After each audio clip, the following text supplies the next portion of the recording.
Hi friends, one India ಕನ್ನಡಗೆ ಸ್ವಾಗತ. ನಾನು ಶ್ರೀರಕ್ಷ ರಘುರಾಮ್.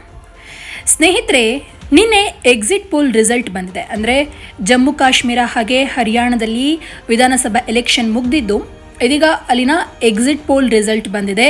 ಈ ಎಕ್ಸಿಟ್ ಪೋಲ್ನ ರಿಸಲ್ಟ್ ಏನು ಹೇಳ್ತು? ಇದು ನರೇಂದ್ರ ಮೋದಿಯವರ ಇಮೇಜ್ ಡಲ್ ಆಗಿರುವಂತೆ ಕಾಣಿಸ್ತಾ ಇದೆಯಾ? ಈ ಎಲೆಕ್ಷನ್ ರಿಸಲ್ಟ್ ಬೇರೆ ರಾಜ್ಯದ ಯಾವ ಎಲೆಕ್ಷನ್ ರಿಸಲ್ಟ್ ಮೇಲೆ ಪ್ರಭಾವವನ್ನು ಬೀರುತ್ತೆ? ಇದೆಲ್ಲವನ್ನು ಕೂಡ ನೋಡೋಣ. ಸ್ನೇಹಿತರೆ, ಇದೀಗ ದೇಶದಲ್ಲಿ ಸಾಲು ರಾಜ್ಯಗಳ ವಿಧಾನಸಭಾ ಚುನಾವಣೆಯದ್ದೇ ಸದ್ದು. ಇದೀಗ ಜಮ್ಮು ಮತ್ತು ಕಾಶ್ಮೀರ ಹಾಗೂ ಹರಿಯಾಣ ವಿಧಾನಸಭೆಯ ಚುನಾವಣೆ ಮುಕ್ತಾಯವಾಗಿದ್ದು, ಅಕ್ಟೋಬರ್ 8ರಂದು ಈ ಎರಡೂ ವಿಧಾನಸಭೆಯ ಚುನಾವಣಾ ಫಲಿತಾಂಶ ಪ್ರಕಟವಾಗುತ್ತೆ. ಈ ನಡುವೆ ಹರಿಯಾಣ ಹಾಗೂ ಜಮ್ಮು ಮತ್ತು ಕಾಶ್ಮೀರದ ಎಕ್ಸಿಟ್ ಪೋಲ್ ವರದಿ ಪ್ರಕಟವಾಗಿದ್ದು, ಬಿಜೆಪಿಗೆ ಶಾಕ್ ನೀಡಿದೆ. ಎಕ್ಸಿಟ್ ಪೋಲ್ ವರದಿ ನೋಡಿದ್ರೆ ಪ್ರಧಾನಿ ನರೇಂದ್ರ ಮೋದಿಯವರ ಇಮೇಜ್ ಡಲ್ ಆಗ್ತಾ ಇದೆಯಾ ಅನ್ನುವಂತಹ ಅನುಮಾನ ಪ್ರಾರಂಭವಾಗಿದೆ. ಅದಕ್ಕೆ ಕಾರಣ ಕೂಡ ಇದೆ.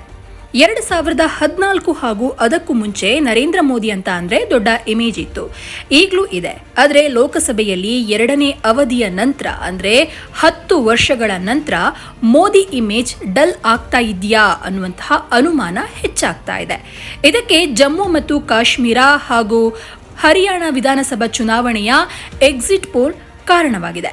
2014ರಲ್ಲಿ ಮೊದಲ ಬಾರಿ ನರೇಂದ್ರ ಮೋದಿಯವರ ನೇತೃತ್ವದಲ್ಲಿ ಲೋಕಸಭಾ ಚುನಾವಣೆ ನಡೆದಿತ್ತು.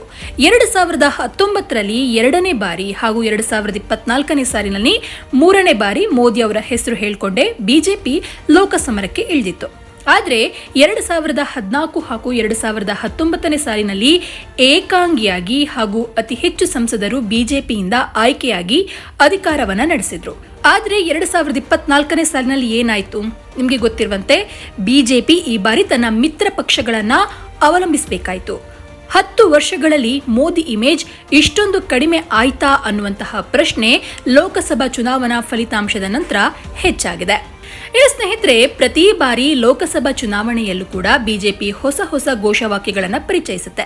ಮೊದಲೆಲ್ಲ ಭಾರಿ ಸದ್ದು ಮಾಡ್ತಾ ಇದ್ದಂತಹ ಘೋಷವಾಕ್ಯಗಳು ಇತ್ತೀಚಿನ ವರ್ಷಗಳಲ್ಲಿ ಜನರಿಗೆ ಅಷ್ಟೊಂದು ಇಷ್ಟವಾಗ್ತಾ ಇಲ್ಲ. ಇದಕ್ಕೆ ಬಿಜೆಪಿ ಈ ಹಿಂದೆ ಘೋಷಿಸಿರುವ ಘೋಷವಾಕ್ಯಗಳನ್ನು ಹೆಚ್ಚು ಪರಿಣಾಮಕಾರಿಯಾಗಿ ಕಾರ್ಯರೂಪಕ್ಕೆ ತರದೇ ಇರೋದು ಸಹ ಪ್ರಮುಖ ಕಾರಣ ಅಂತ ವಿಶ್ಲೇಷಿಸಲಾಗಿದೆ. ಅಬ್ ಕಿ ಬಾರ್ ಮೋದಿ ಸರ್ಕಾರ, ಅಚ್ಚೇ ದಿನ್, ಚೌಕಿದಾರ್ ಹಾಗೂ ಈ ಬಾರಿ 400 ಪಾರ್ ಎನ್ನುವಂಥದ್ದು ಬಿಜೆಪಿಯ ಪ್ರಮುಖ ಘೋಷವಾಕ್ಯಗಳು. 2024ನೇ ಸಾಲಿನ ಲೋಕಸಭಾ ಚುನಾವಣೆಯಲ್ಲಿ ಬಿಜೆಪಿಯು ಅಬ್ ಕಿ ಬಾರ್ 400 ಪಾರ್ ಅಂತ ಅಂದಿತ್ತು. ಇದು ಚುನಾವಣಾ ರಾಜಕೀಯದಲ್ಲೇ ಬಹುದೊಡ್ಡ ಘೋಷವಾಕ್ಯ ಅಂತ ಹೇಳಲಾಗಿತ್ತು. 400 ಪಾರ್ ಅಂದ್ರೆ 400ರ ಗಡಿ, 400 ಸೀಟ್ನ ಹತ್ರ ನಾವು ಬರ್ತೀವಿ ಅಂತ. ಈ ಬಾರಿಯ ಲೋಕಸಭಾ ಚುನಾವಣೆಯಲ್ಲಿ 400 ಸೀಟ್ಗಳನ್ನು ಗೆಲ್ಲೋದಾಗಿ ಬಿಜೆಪಿ ರಾಜಾರೋಷವಾಗಿ ಹೇಳ್ಕೊಳ್ತಾ ಇತ್ತು. ಎಲ್ಲೇ ಒಂದು ಏನಂತ ಹೇಳಿದ್ರೆ ಸಭೆಯಾಗಲಿ, ಎಲ್ಲೇ ನರೇಂದ್ರ ಮೋದಿಯವರು ಭಾಷಣವನ್ನು ಮಾಡಿದ್ರು ಕೂಡ, ಅವರ ಟೀಮ್ನವರು ಭಾಷಣ ಮಾಡಿದ್ರು ಕೂಡ ಈ ಮಾತನ್ನ ಹೇಳ್ತಾ ಇದ್ರು, ಅಬ್ ಕಿ ಬಾರ್ 400 ಪಾರ್, ಈ ಬಾರಿ ನಮಗೆ 400 ಸೀಟ್ಗಳು ಸಿಗುತ್ತೆ ಅಂತ. ಆದರೆ 300ರ ಗಡಿ ತಲುಪಲು ಸಹ ಬಿಜೆಪಿಗೆ ಸಾಧ್ಯವಾಗಿಲ್ಲ. ಬಿಜೆಪಿ ಈ ಬಾರಿಯ ಲೋಕಸಭಾ ಚುನಾವಣೆಯಲ್ಲಿ 240 ಸೀಟ್ಗಳನ್ನು ಗೆದ್ದಿದೆ. ಮಿತ್ರ ಪಕ್ಷಗಳು 53 ಸ್ಥಾನ ಸೇರಿ ಎನ್ಡಿಎ ಮೈತ್ರಿಕೂಟ ಒಟ್ಟು 293 ಸ್ಥಾನಗಳನ್ನು ಗೆದ್ದಿತ್ತು. ಇದೀಗ ಕೇಂದ್ರದಲ್ಲಿ ಸಮ್ಮಿಶ್ರ ಸರ್ಕಾರ ಅಧಿಕಾರದಲ್ಲಿದೆ. ಇನ್ನು ಸ್ನೇಹಿತರೆ, ಆಗಲೇ ಹೇಳಿದಂತೆ ದೇಶದಲ್ಲಿ ಸಾಲು ಚುನಾವಣೆ ನಡೆಯಲಿಕ್ಕಿದೆ. ದೇಶದಲ್ಲಿ ಈಗ ವಿಧಾನಸಭಾ ಚುನಾವಣೆಗಳ ಪರ್ವ. ಹರಿಯಾಣ ಹಾಗೂ ಜಮ್ಮು ಮತ್ತು ಕಾಶ್ಮೀರದಲ್ಲಿ ಈಗ ವಿಧಾನಸಭಾ ಚುನಾವಣೆ ಮುಗಿದಿದೆ. ಇದರ ಬೆನ್ನಲ್ಲೇ ಮಹಾರಾಷ್ಟ್ರ, ಜಾರ್ಖಂಡ್ ಹಾಗೂ ದೆಹಲಿ ರಾಜ್ಯಗಳಲ್ಲಿ ಮುಂದಿನ ದಿನಗಳಲ್ಲಿ ವಿಧಾನಸಭಾ ಚುನಾವಣೆ ನಡೆಯಕ್ಕಿದೆ. ಇದೀಗ ಪ್ರಕಟವಾಗಿರುವ ಎಕ್ಸಿಟ್ ಪೋಲ್ ನೋಡಿದ್ರೆ ಎರಡೂ ವಿಧಾನಸಭಾ ಚುನಾವಣೆಯಲ್ಲಿ ಅಂದರೆ ಹರಿಯಾಣ ಹಾಗೂ ಜಮ್ಮು ಮತ್ತು ಕಾಶ್ಮೀರದಲ್ಲಿ ಬಿಜೆಪಿ ಹೇಳಿಕೊಳ್ಳುವ ಸಾಧನೆ ಮಾಡಿಲ್ಲ. ಹರಿಯಾಣದಲ್ಲಿ ಸಾಲು ರೋಡ್ ಶೋ ಹಾಗೂ ಚುನಾವಣಾ ಪ್ರಚಾರ ಸಭೆಗಳಲ್ಲಿ ಮೋದಿ ಭಾಗಿಯಾಗಿದ್ರು, ಅಬ್ಬರದ ಭಾಷಣವನ್ನ ಮಾಡಿದ್ರು, ಕಾಂಗ್ರೆಸ್ನ ವಿರುದ್ಧ ಹರಿಹಾಯ್ದಿದ್ರು. ಆದರೆ ಹರಿಯಾಣ ಮತದಾರ ಬಿಜೆಪಿಯ ಕೈ ಹಿಡಿದಿಲ್ಲ. ಹರಿಯಾಣದಲ್ಲಿ ಬಿಜೆಪಿಯ ಹ್ಯಾಟ್ರಿಕ್ ಕನಸು ಭಗ್ನವಾಗಿದೆ ಅಂತಲೇ ಹೇಳಲಾಗ್ತಾ ಇದೆ.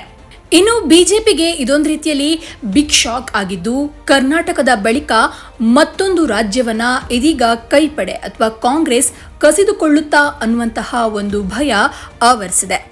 ಇನ್ನು ಆಗ್ಲೇ ಹೇಳಿದಂತೆ ಈ ಎಲೆಕ್ಷನ್ ರಿಸಲ್ಟ್ ಅಥವಾ ಈ ಎಕ್ಸಿಟ್ ಪೋಲ್ ರಿಸಲ್ಟ್ ಇದೆಯಲ್ವಾ, ಇದು ಬೇರೆ ಯಾವ ರಾಜ್ಯದ ಎಲೆಕ್ಷನ್ ಮೇಲೆ ಪ್ರಭಾವವನ್ನು ಬೀರುತ್ತೆ ಅನ್ನೋದನ್ನ ನೋಡೋದಾದ್ರೆ, ಬಿಜೆಪಿಗೆ ಇದೀಗ ಏನಂತ ಹೇಳಿದ್ರೆ ಒಂದು ಸವಾಲಿನ ಸಮಯ ಅಂತ ಹೇಳಬಹುದು. ಯಾಕಂತ ಹೇಳಿದ್ರೆ ಬೇರೆ ಬೇರೆ ರಾಜ್ಯಗಳಲ್ಲಿ ಇದೀಗ ಎಲೆಕ್ಷನ್ ನಡೀತಾ ಇದೆ. ಮೊದಲ 2 ರಾಜ್ಯಗಳಲ್ಲಿ ಅಂದರೆ ಜಮ್ಮು ಕಾಶ್ಮೀರ ಹಾಗೆ ಹರಿಯಾಣದಲ್ಲಿಯೇ ಬಿಜೆಪಿಗೆ ಒಂದು ರೀತಿಯಲ್ಲಿ ಅಸಮಾಧಾನದ ಎಕ್ಸಿಟ್ ಪೋಲ್ ರಿಸಲ್ಟ್ ಬಂದಿದೆ. ಹಾಗಿದ್ರೆ ಮಹಾರಾಷ್ಟ್ರ ಚುನಾವಣೆಯ ಮೇಲೂ ಕೂಡ ಹರಿಯಾಣ ಹಾಗೆ Jammu Kashmir election effect work ಆಗುತ್ತಾ? ಬಿಜೆಪಿ ನಾಯಕರು ಈ ಬೆಳವಣಿಗೆಯಿಂದ ದೊಡ್ಡ ಬದಲಾವಣೆಯನ್ನು ತರ್ತಾರಾ? ಕಾದು ನೋಡಬೇಕು. ಇನ್ನು ಭಾರತದ ಚುನಾವಣಾ ಅಖಾಡ ಮತ್ತೆ ರಂಗೇರಿದೆ. ಅದರಲ್ಲೂ ಕೂಡ ಹರಿಯಾಣ ಮತ್ತು ಜಮ್ಮು ಕಾಶ್ಮೀರ ವಿಧಾನಸಭಾ ಚುನಾವಣೆ ಭಾರತದಲ್ಲಿ ಹೊಸ ತಲ್ಲಣಕ್ಕೆ ಕಾರಣವಾಗಿದೆ. ಯಾಕಂತಂದ್ರೆ ಇಲ್ಲಿ ಬಿಜೆಪಿ ಪಕ್ಷ ದೊಡ್ಡ ಮಟ್ಟದ ಗೆಲುವನ್ನು ಕಾಣುವಂತಹ ನಿರೀಕ್ಷೆಯಲ್ಲಿ ಚುನಾವಣೆ ಅಖಾಡವನ್ನ ಪ್ರವೇಶ ಮಾಡಿತ್ತು. ಆದರೆ ಇದೀಗ ನೋಡಿದ್ರೆ ಚುನಾವಣೋತ್ತರ ಸಮೀಕ್ಷೆಗಳು ಬಿಜೆಪಿಯ ಎಲ್ಲಾ ಲೆಕ್ಕಾಚಾರವನ್ನ ಉಲ್ಟಾ ಮಾಡಿಬಿಟ್ಟಿದೆ. ಈಗ ಬಿಜೆಪಿಗೆ ಆಗ್ಲೇ ಹೇಳಿದಂತೆ ಒಂದು ಸವಾಲು ಹಾಗೆ ತುಂಬಾ ಟೆನ್ಷನ್ನ ಸಮಯ.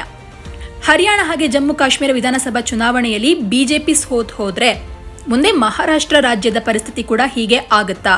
ಜಾರ್ಖಂಡ್ ವಿಧಾನಸಭಾ ಚುನಾವಣೆಯ ಕತೆ ಏನು ಅನ್ನುವಂತಹ ಪ್ರಶ್ನೆ ಇದೀಗ ಬಿಜೆಪಿಯ ಮುಂದಿದೆ.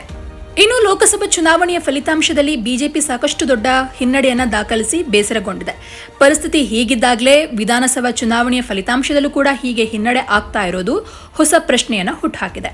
ಅಲ್ಲದೆ ಇನ್ನೇನು ಕೆಲವೇ ದಿನಗಳ ಅಂತರದಲ್ಲಿ ಎದುರಾಗ್ತಾ ಇರುವಂತಹ ಮಹಾರಾಷ್ಟ್ರ ಹಾಗೆ ಜಾರ್ಖಂಡ್ ವಿಧಾನಸಭಾ ಚುನಾವಣೆಯ ಮೇಲೆ ಈ ಫಲಿತಾಂಶ ಹೇಗೆಲ್ಲ ಎಫೆಕ್ಟ್ ಕೊಡಬಹುದು ಎಂಬ ಚರ್ಚೆ ಶುರುವಾಗಿದೆ. ಯಾಕಂದ್ರೆ ಈಗಾಗಲೇ ಮಹಾರಾಷ್ಟ್ರ ಚುನಾವಣೆಗೆ ಕೌಂಟ್ ಡೌನ್ ಆರಂಭವಾಗಿದೆ. ಇನ್ನು ಇದರ ಕುರಿತು ಬಿಜೆಪಿ ನಾಯಕರ ಐಡಿಯಾ ಏನು ಅನ್ನೋದನ್ನ ನೋಡೋದಾದ್ರೆ, ಹರಿಯಾಣ ಹಾಗೆ ಜಮ್ಮು ಕಾಶ್ಮೀರ ವಿಧಾನಸಭಾ ಚುನಾವಣೆಯ ಎಕ್ಸಿಟ್ ಪೋಲ್ ನಿಜವಾಗುವಂತಹ ಎಲ್ಲಾ ಲಕ್ಷಣ ಕಾಣ್ತಾ ಇದೆ. ಅಕಸ್ಮಾತ್ ಹರಿಯಾಣ ಹಾಗೆ ಜಮ್ಮು ಕಾಶ್ಮೀರ ವಿಧಾನಸಭಾ ಚುನಾವಣೆಯ ಫಲಿತಾಂಶ ಕೂಡ ಬಿಜೆಪಿ ಪಕ್ಷಕ್ಕೆ ಆಘಾತ ನೀಡಿದ್ರೆ ಮುಂದಿನ ಮಹಾರಾಷ್ಟ್ರ ಚುನಾವಣೆ ಹಾಗೆ ಜಾರ್ಖಂಡ್ ಚುನಾವಣೆ ಎದುರಿಸೋದು ಕಷ್ಟವಾಗುತ್ತೆ. ಹೀಗಾಗಿ ಏನ್ ಮಾಡೋದು ಎಂಬ ಚರ್ಚೆ ಇದೀಗ ಶುರುವಾಗಿದೆ. ಅದರಲ್ಲೂ ಕೂಡ ಬಿಜೆಪಿ ನಾಯಕರಿಗೆ ಇದು ಯಕ್ಷ ಪ್ರಶ್ನೆಯಾಗಿದ್ದು ಮತ್ತೊಮ್ಮೆ ಸೋಲಿನ ಸುಳಿಯಿಂದ ಎದ್ದು ಬರಲಿಕ್ಕೆ ರಣತಂತ್ರಗಳನ್ನ ಹೆಣೆಯಲಾಗ್ತಾ ಇದೆ ಅನ್ನುವಂತಹ ಮಾಹಿತಿಗಳು ಕೂಡ ಇದೀಗ ಬರ್ತಾ ಇದೆ. ಒಟ್ನಲ್ಲಿ ಬಿಜೆಪಿಗೆ ಈ ವರ್ಷ ಅಷ್ಟೊಂದು ಹೇಳಿಕೊಳ್ಳುವಂತಹ ಲಾಭವೇನು ತರಲಿಲ್ಲ. ಕರ್ನಾಟಕದಲ್ಲೂ ಕೂಡ ಬಿಜೆಪಿಗೆ ಸೋಲಾಯಿತು, ಕಾಂಗ್ರೆಸ್ ಬಂತು. ಇದೀಗ ಹರಿಯಾಣ ಹಾಗೆ ಜಮ್ಮು ಕಾಶ್ಮೀರದ ಅಸೆಂಬ್ಲಿ ಎಲೆಕ್ಷನ್, ವಿಧಾನಸಭಾ ಎಲೆಕ್ಷನ್ ಅಲ್ಲಿ ಕೂಡ ಇದೇ ರೀತಿ ಆಗುತ್ತೆ, ಅಂದ್ರೆ ಬಿಜೆಪಿ ಸೋತು ಕಾಂಗ್ರೆಸ್ ಬರುತ್ತೆ ಅನ್ನುವಂತಹ ಒಂದು ಐಡಿಯಾವನ್ನ ಅಥವಾ ಒಂದು ಸುಳಿವನ್ನ ಇದೀಗ ಎಕ್ಸಿಟ್ ಪೋಲ್ ಬಿಟ್ಕೊಟ್ಟಿದೆ. ಇನ್ನು ಮಹಾರಾಷ್ಟ್ರ ಹಾಗೆ ಜಾರ್ಖಂಡ್ನಲ್ಲಿ ಏನಾಗುತ್ತೆ ಅನ್ನುವಂತಹ ಒಂದು ತಲೆನೋವು ಇದೀಗ ಬಿಜೆಪಿಗಿದೆ.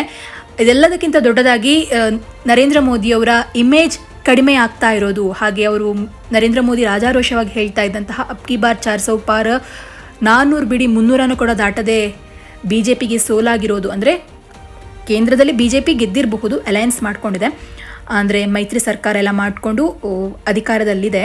ಆದರೆ ಮೋದಿ ಏನು ಹೇಳ್ತಾ ಇದ್ರಲ್ವಾ, 400 ಸೀಟ್ನ ಹತ್ರ ಬರೋದು ಬಿಡಿ 300 ಕೂಡ ಕ್ರಾಸ್ ಮಾಡೋಕ್ಕಾಗಲಿಲ್ಲ. ಇದೆಲ್ಲವೂ ಕೂಡ ಬಿಜೆಪಿಗೆ ಒಂದು ದೊಡ್ಡ ಸಮಸ್ಯೆಯಾಗಿ ಎದುರಾಗ್ತಾ ಇದೆ. ಇದೆಲ್ಲದರಿಂದ ಬಿಜೆಪಿ ಹೇಗೆ ಹೊರಗೆ ಬರುತ್ತೆ ಅನ್ನೋದೇ ಇದೀಗ ನಮ್ಮೆಲ್ಲರಲ್ಲಿರುವಂತಹ ಪ್ರಶ್ನೆ. ಸ್ನೇಹಿತರೆ, ಈ ವರದಿ ನಿಮ್ಗೆ ಹೇಗೆ ಅನಿಸ್ತು ಅನ್ನೋದನ್ನು ಕಮೆಂಟ್ ಮೂಲಕ ತಿಳಿಸಿ. ಧನ್ಯವಾದ.